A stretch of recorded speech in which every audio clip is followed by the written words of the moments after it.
तो प्रोफेसर अरुण त्रिपाठी चले गए अपना उद्बोधन देके, तो उनके बारे में जी, कुछ बोलना चाहता हूँ। जी, जी, बिल्कुल। क्योंकि वो उन्होंने जो कहा, वो अगर रहते तो मेरे कहे का जवाब देने के लिए वो उपस्थित होते। जी, उन्होंने दो तीन चीजें कही जिससे ध्वनि जो निकलती है वो थोड़ी सी आपत्ति मुझे लगी। जी, राहुल गांधी जब कुछ नहीं थे 2021 में, भारत जोड़ो यात्रा नहीं निकाली थी, 2019 के चुनाव परिणामों के बाद वो निराश थे, कॉर्नेल यूनिवर्सिटी के साथ एक वर्चुअल इंटरव्यू में उन्होंने कहा कि आपातकाल एक गलती थी, बिल्कुल। हुँ, इमरजेंसी वॉज ए मिस्टेक। ये 2021 में कहा था। अरुण त्रिपाठी जिन कांग्रेसियों की बात कर रहे हैं कि जो आपातकाल को उचित ठहराते हैं, मुझे उन कांग्रेसियों के नाम नहीं पता है, और वो उनको नाम लेकर बोलना चाहिए कि वो या तो वो उन कांग्रेसियों के दोस्त हैं, या वो उनके वो जिन लोगों के साथ रहे हैं वो दोस्त होंगे। राहुल गांधी ने उस इंटरव्यू में ये भी कहा कि आपातकाल में कांग्रेस ने या इंदिरा गांधी ने संस्थानों पर कब्जा नहीं किया, जैसा कि आरएसएस ने कर रखा। ये 2021 में कहा था। जी। दूसरा मुद्दा, क्योंकि टाइम नहीं है, काफी नहीं, हो गया नहीं, आपका नहीं, आप टाइम। बोलिए। नहीं, नहीं, आप बोलिए, मुझे लगता है हम आगे कर देंगे, कोई बि- दिक्कत नहीं। जी।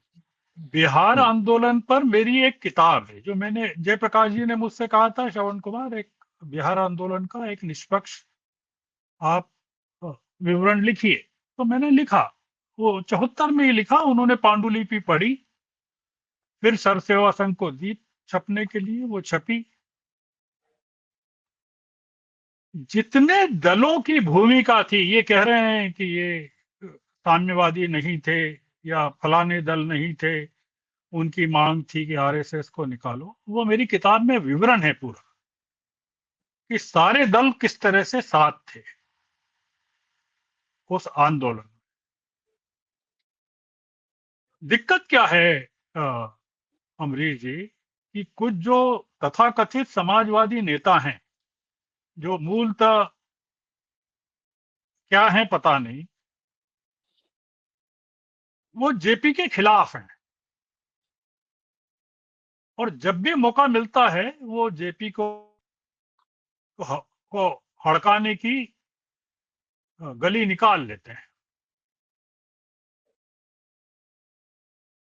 जयप्रकाश जी ने पूरे बिहार आंदोलन की कमान, अगर आप देखें उस समय, जी, सर्वोदय आंदोलन के सिद्धराज ढड्डा, नारायण देसाई और ठाकुरदास बंग, इन नेताओं को दे रखी थी।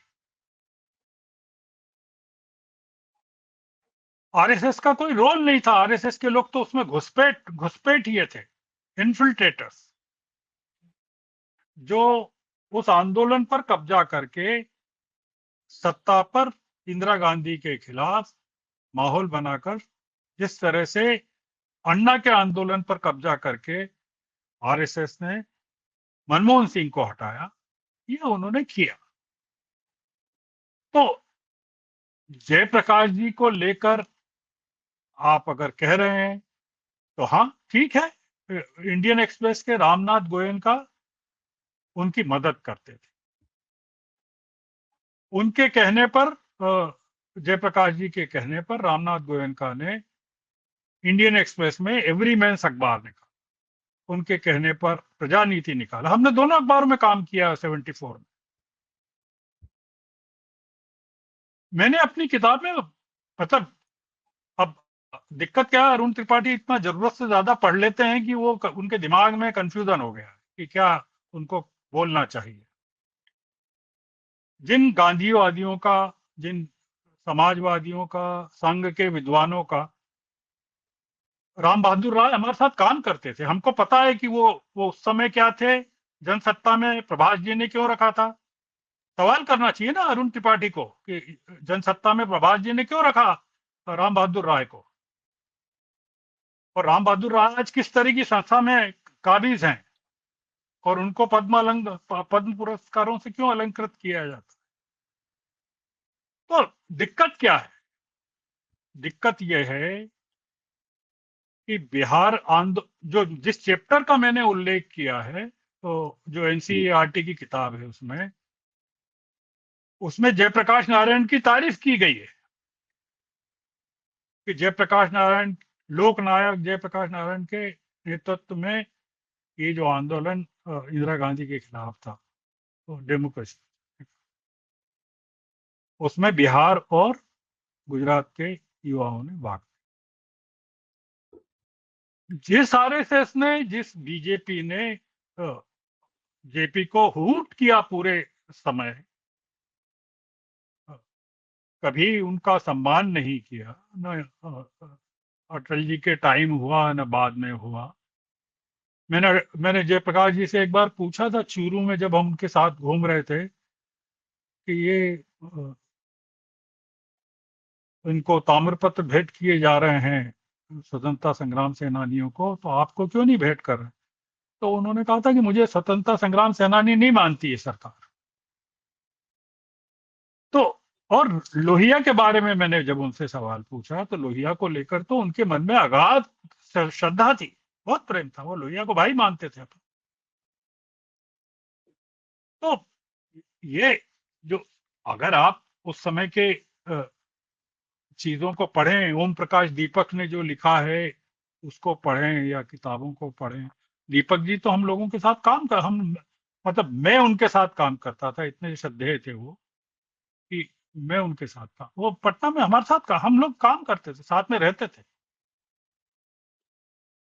तो और उस समय का मीडिया आप देखिए, आपने मीडिया का एक सवाल, जी आपातकाल के दौरान मीडिया ने इस तरह से घुटने नहीं टेके थे, इतना गुलाम नहीं हुआ था उस समय। अब एक बेसिक रीजन ये रहा था कि उस समय यूट्यूब चैनल नहीं थे, उस समय टीवी चैनल नहीं थे, ये टीवी चैनल वगैरह तमाम एशियाड के बाद प्रकट हुए। तो ना अंबानी थे, ना अडानी थे, ना प्राइवेट चैनल थे, ना गोदी मीडिया था। जो प्रिंट मीडिया था उसमें कई बहादुर लोग थे, उसमें राजेंद्र माथुर जैसे लोग थे, और तमाम लोग थे जो आपातकाल के खिलाफ लिखते थे, और खुलकर लिखा उन लोगों ने। और लिखने के बावजूद राहुल गांधी राजेंद्र माथुर की के सबसे बड़े प्रशंसक थे। जो जब राहुल जी, राजेंद्र माथुर नवभारत टाइम्स के एडिटर बने, और उन्होंने राजीव जी के खिलाफ भी लिखा तब भी। तो मीडिया में ये इस तरह के गले नहीं काटे जाते थे कि अगर आप हमारे खिलाफ हैं तो आपको मार डाला जाएगा, आपको कुचल दिया जाएगा। और ना उस समय मीडिया के लोग दो मुंही बातें करते थे कि चैनल बदल बदल के अपनी बातें बदलते हैं, अपने विचार बदलते हैं, कि गोदी मीडिया में जाते हैं तो गोदी की बातें करते हैं, और यूट्यूब चैनलों में जाते हैं तो दूसरी तरह की बातें।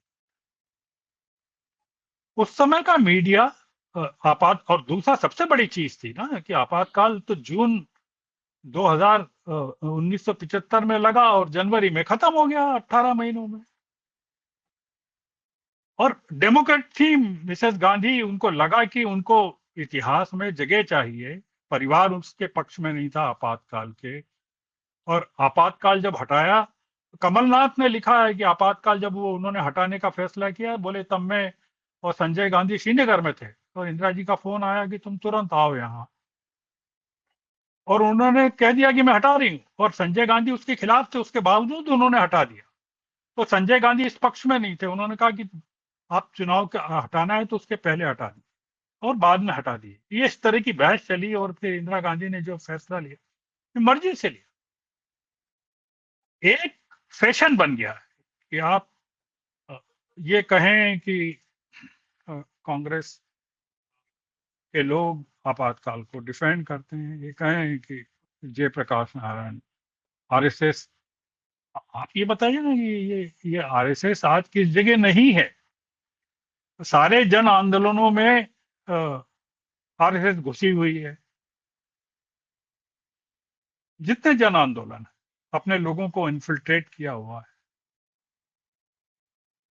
आक्रामक तरीके से वो लोग काम कर रहे हैं। और ये जो नई मुहिम छेड़ी है उन्होंने, आरएसएस ने, कि अपने आप को, वो कह रहे हैं कि जितने 1-1.5 लाख लोग थे, उसमें 1 लाख लोग आरएसएस। अरे भाई बताओ, कितने लोग थे, कितने माफी मांग के आए, और जेल में जो गए उसके बाद उन्होंने मीसाबंदी होने के क्या क्या फायदे लिए, कितनी पेंशन ली, कितनी सुविधाएं ली। सर्वोदय के तो किसी आदमी ने नहीं ली, गांधीवादियों ने नहीं ली, समाजवादियों ने नहीं ली। जेल तो विजय प्रताप भी गए। तो एक, मतलब, मैं, चूंकि आपने आज इतने महीनों बाद आपकी डिबेट में आने का मौका मिला, तो एक मन में एक विचार ये था कि आपातकाल को लेकर ये जो डबल स्टैंडर्ड्स हैं, जी, वो खत्म होना चाहिए। कि कि अगर एक आदमी ने 2021 में पब्लिकली ये कहा कि वो गलती थी, स्वीकार किया। मनमोहन सिंह ने ऑपरेशन ब्लू स्टार के लिए माफी मांगी। ये इन लोगों में इतना दम है क्या, ये जो आज सत्ता में है, कि वो किसी चीज के लिए माफी मांगे? गुजरात के लिए माफी मांगे, कोविड के लिए माफी मांगे, नोटबंदी के लिए माफी मांगे, गोधरा के लिए माफी मांगे, गुजरात के दंगों के लिए मांगे, बेस्ट बेकरी के लिए मांगे? नहीं। एक पीठ मिल गई है खाली, एक दीवार मिल गई है खाली आपातकाल की, उस पर बीजेपी के लोग भी कोड़े चला रहे हैं, और वो जो अपने आप को सेकुलर कहते हैं वो भी कोड़े चला। कोई फर्क नहीं है। तो ये एक, जो आरएसएस अगर कह रही है कि आपातकाल की लड़ाई लड़ी थी, तो भैया आप हमको सूची तो दो यार, कौन लोग लड़े थे, लाख लोग। उनकी उम्र क्या है आज? वो अगर 1975 में अगर 20 साल के भी रहे होंगे, तो आज उनकी उम्र 70 साल की होना चाहिए। तो आपके यहाँ कितने लोग हैं ऐसे जो जो दावा कर सकते हैं कि हम लोगों ने आपातकाल की लड़ाई लड़ी थी या जेल में गए थे? अब मैंने शुरू में ही कहा कि मोहन भागवत बताएं कि वो क्या कर रहे थे, मोदी जी बताएं क्या कर रहे थे। अमित शाह तो खैर 10-15 साल के रहे होंगे, क्योंकि अभी उनकी उम्र 60-61 साल की है, तो 10 साल के रहे। पर जो बातें बिल्कुल। ये लोग कर रहे हैं, वो मुरली मनोहर जोशी नहीं करेंगे, वो शांता कुमार नहीं करेंगे, इवन आडवाणी नहीं करेंगे। एक ही रिजीम ऐसी बन गई है हमारे यहाँ जो चल रही है, उसको एक बहाना चाहिए और डाइवर्ट करने का लिए, कि ये सब जो चल रहा है, जमीन चोरी का, वोट चोरी का, सांसदों की चोरी का, उसको ध्यान भटकाने के लिए प्रधानमंत्री विभाजन की विभीषिका को बीच में लाते हैं, और आरएसएस जो है आपातकाल को बीच में। बस ये है। एक एक बिल्कुल। धुलाई करो, एक अपने ग्लोरिफिकेशन। कुछ नहीं है, बिल्कुल। लोग स्वीकार नहीं करेंगे। देश के नागरिक आरएसएस का जो दावा है उसको हवा में उड़ा देंगे। वो कहेंगे कि ये जो अयोध्या में हो रहा है उसको छुपाने के लिए ये सब चल रहा है।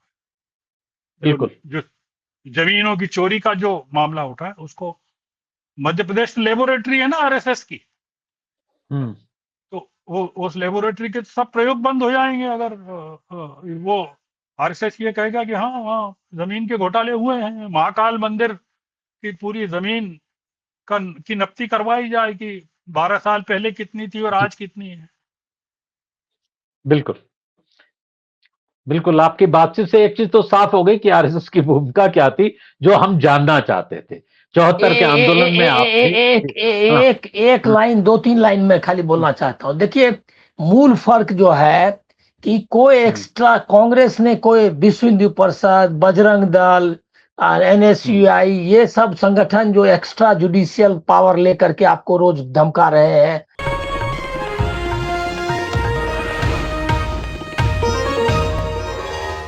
Copyright disclaimer under Section 107 of the Copyright Act 1976. Allowance is made for fair use for purposes such as criticism, comment, news reporting, scholarship, and research.